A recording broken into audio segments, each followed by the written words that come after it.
this is a standard project, and we want to build. So we want to, because it's brand new, rebuild all. So we rebuild it all, and you don't want to do this on an existing installation, but because we're working on my laptop, we will do it like this. And down in the bottom, it shows you how it wants to connect. So this actually wants to connect to a physical PLC. But we are going to run on the simulator in the computer. So we come here and we select simulation mode and confirmation. Yes, we want to run in simulation mode. So you can see down here, this is the IP address of the simulator that's in the PLC, which is home, and the project is not built. So we want to, and the reason it does that is because of the addressing. It thinks it's a physically separate computer and separate PLC, so we want to, again, rebuild all. So the first build probably wasn't required, and so now we want to connect to our PLC because we are already here. We want to connect to our PLC right there. And you can see that the simulator down here, the simulator code has nothing, so it's different than what's in your computer, so it's different. And the PLC is not configured, and there's no information because the PLC, which is simulator, is empty. Your project is in memory and it is built, so it's ready to download.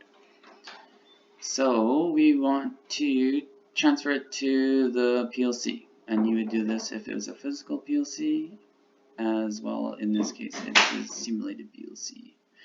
So this is the project, and generally you want to run when you're done. So we're going to transfer it to the simulator.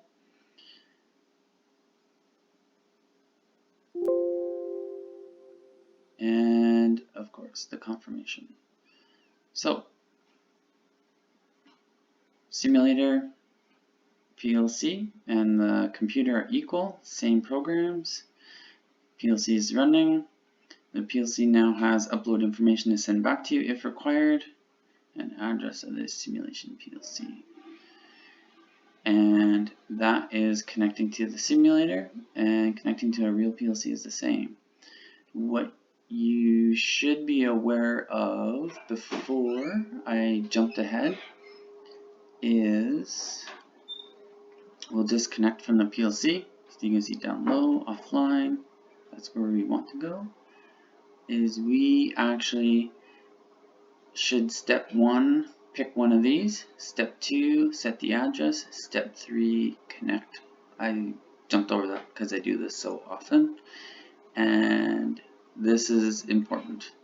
So this is where the physical PLC is. Addressing is on the left. And this is where the simulator addressing is on the right. So you can fool around with these, but most people don't. And the method of communication, typically not much different. You should be aware there is addressing differences between an M340 and an M580. The M580 treats the USB cable as a network address, and that network address shows up here. So you'll notice that when you start programming. But here, basically, we're going to use the computer system. That's why you have a sys, and you want to use a USB cable. And the USB cable is a surefire way of connecting to a PLC.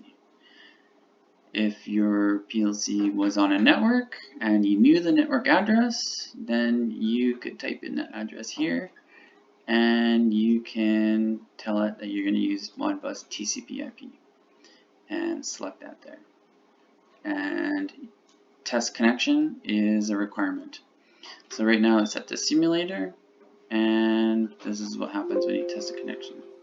If there's any communication errors, you will know very quickly. And then you get into sorting out drivers. That's it. It's a very important step, very basic step. If you can't do this, you can't do anything.